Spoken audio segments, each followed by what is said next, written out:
नमस्ते जोहार। मेरे चैनल में आप सभी का स्वागत है। और आज मैं बिहार में ख़ास तौर पर सर्दियों के मौसम में बनाई जाने वाली मावा पीठा की रेसिपी लेके आई हूँ। और इस मावा पीठा को के सामने अच्छी से अच्छी मिठाई हो चाहे रस मलाई हो, सारी चीज़ें फेल हो जाएगी, इतनी ज़्यादा टेस्टी बनकर तैयार होती है। तो इसके लिए मैंने यहाँ पे पहले मावा हमें बना लेना है।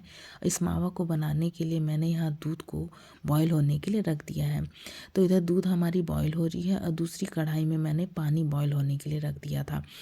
जब तक हमारा मावा के लिए दूध सूख जाएगा तब तक मैं चावल के आटे का डो तैयार कर लूँगी। तो इसके लिए पानी को बिल्कुल आपको उबाल लेना है। उबलते हुए पानी में मैंने 1 चम्मच देसी घी डाल दिया है। और अब मैं यहाँ पे चावल का आटा डाल रही हूँ।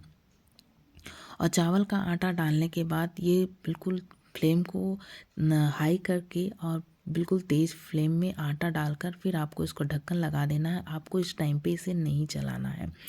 और लगभग 1 मिनट के बाद आप इस ढक्कन को निकाल दीजिएगा। ढक्कन उठाने के बाद हमें फिर इसे मिला लेना है।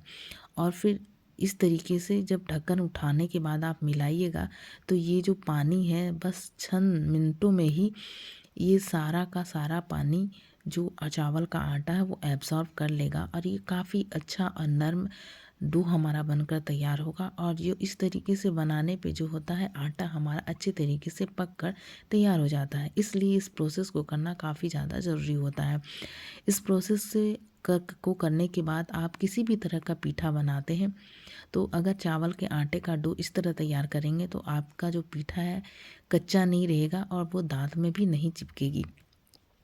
तो इधर मैं मावे को देख ले रही हूँ तो ये जो दूध है हमारा ऑलमोस्ट सूखने लगा है, वो काफ़ी ज़्यादा ड्राई होने लगा है, धीरे धीरे काफ़ी ज़्यादा गाढ़ी हो गई है। तो इस तरीके से हमें लगातार अब चलाते हुए इसे बिल्कुल गाढ़ा कर लेना है। ये देखिए ये हमारा मावा बनकर तैयार हो गया। तो गैस का फ्लेम बंद करके हमें इसे ठंडा होने के लिए रख देना है। जब तक मावा ठंडा हो रहा है इस चावल का जो आटा था वो भी थोड़ा बहुत ठंडा हो गया था। तो इसे अपने हाथों से मसल के थोड़ा अच्छा सा हमें डो बनाकर तैयार कर लेना है। आप देखें इसका कितना अच्छा डो बनकर तैयार हुआ है। तो आटा काफ़ी अच्छे से पक गया है और गुद भी मिल भी गया है काफ़ी अच्छे तरीके से। तो मैंने यहाँ पे मावे में यहाँ पे नारियल लिया था और नारियल को मैंने कद्दूकस कर लिया। तो मैंने यहाँ पे ताज़ी और फ्रेश नारियल का मैं इस्तेमाल कर रही हूँ। इसके साथ ही कटे हुए पिस्ता और कटे हुए काजू हैं जो छोटे छोटे टुकड़ों में मैंने इसे काट कर रख लिया था। इन सारी चीज़ों को हमें इसमें डाल देना है। थोड़े बहुत किशमिश को का भी मैं यहाँ पे इस्तेमाल कर रही हूँ। तो किशमिश को भी मैंने टुकड़ों में काट लिया है। और फिर यहाँ पे लगभग आधा छोटा चम्मच इलायची का पाउडर डाल लें और फिर चीनी डाल लें। तो चीनी जो है आप अपने जितना मीठा खाते हैं उसके अकॉर्डिंग आप चीनी का इस्तेमाल कर लें। तो मैं बहुत ज़्यादा मीठा हमारे घर में लोग पसंद नहीं करते हैं तो मैंने यहाँ 2 चम्मच ही चीनी का इस्तेमाल किया है। क्योंकि जो मावा होता है वो ऑलरेडी वो भी थोड़ा मीठा हो ही जाता है क्योंकि उसमें दूध होता है। गाढ़ी होने के बाद वो भी मीठी ही लगती है। तो बस मैंने इतना ही चीनी डाला है। आप चाहें तो चीनी की जगह गुड़ का भी इस्तेमाल कर सकते हैं। तो ये हमारा मावा जब रेडी हो गया तो आटे का भी डो जो मैंने ले लिया था और चावल के आटे को इस तरीके से गोल शेप में हमें ले लेना है।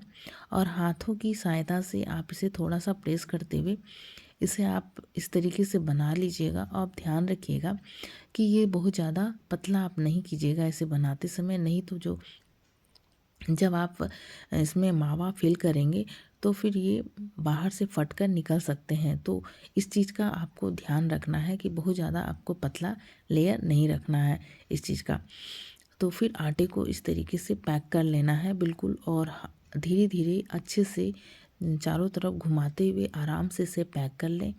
और आपको इस बात का ध्यान रखना है कि आटे में किसी भी तरह का क्रैक्स नहीं होना चाहिए। अगर क्रैक होगा तो ये जब आप इसे पकाओगे तो फिर ये फट जाते हैं। इसलिए हमें इन चीज़ों का ध्यान रखना पड़ता है कि हमें इसमें किसी तरह का क्रैक्स नहीं होना चाहिए। तो आप देखें मेरा जो है आटा ये पीठा जो है बनकर तैयार हो गया है। इधर मैंने बना लिया है, पीठा को भरकर तैयार कर लिया है मावा डालकर। और इधर मैंने दूध भी गर्म होने के लिए थोड़ा सा रख दिया था। और बस खौलते हुए जब दूध हमारा उबलने लगा था तब हमें इसमें पीठा डाल देना है। पीठा डालने के बाद इसे पकने में बिल्कुल भी समय नहीं लगेगा, क्योंकि आटे को मैंने पहले भी ऑलरेडी पका चुका है, चावल के आटे को। तो बस इसे 3 से 4 मिनट में आपका जो है पीठा बनकर रेडी हो जाएगा। तो आप इस बात का ध्यान रखिएगा, इसे ओवर कुक नहीं करना है। और देखिए 3 से 4 ही मिनट हुए हैं और हमारा पीठा बनकर तैयार हो गया है। तो मैंने गैस का फ्लेम बंद कर दिया और बिल्कुल हल्के हाथों से अच्छे से चम्मच की सहायता से हमें एक एक करके पीठे को पहले निकाल लेना है। तो जो पीठा हमारा बना था ना, बहुत ही ज़्यादा सॉफ्ट बना था, काफ़ी ज़्यादा नरम बना था और बिल्कुल भी दांत में इस तरीके से आटे का अगर डो तैयार करिएगा पीठा बनाने के लिए, चाहे आप आलू का पीठा बना रहे हो, दाल भर के बना रहे हो, काफ़ी ज़्यादा अच्छी बनती है और दांत में भी नहीं चिपकती है। तो जो बचा हुआ दूध मैंने डाला था, पीठा को मैंने निकाल कर इस दूध में और भी ज़्यादा इसके स्वाद को बढ़ाने के लिए दूध को हमें गाढ़ा कर लेना है। तो इसकी थिकनेस को बढ़ाने के लिए थोड़ा सा जो मैंने मावा रखा था, इस मावे को मैंने इसमें डाल दिया है। इससे होगा ये कि ये बहुत जल्दी दूध जो है हमारी गाढ़ी हो जाएगी और इससे इसका स्वाद भी काफ़ी ज़्यादा बढ़ जाता है।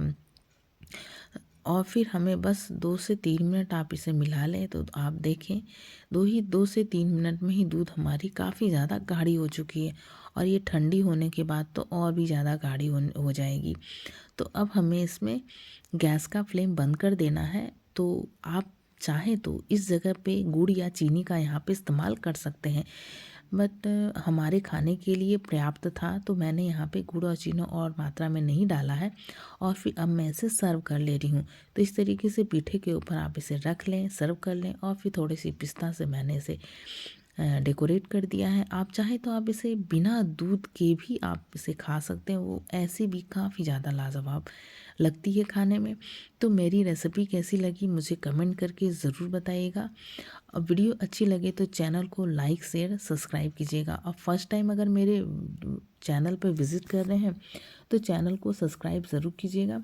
फिर मुलाकात होगी एक नई रेसिपी में, तब तक के लिए धन्यवाद।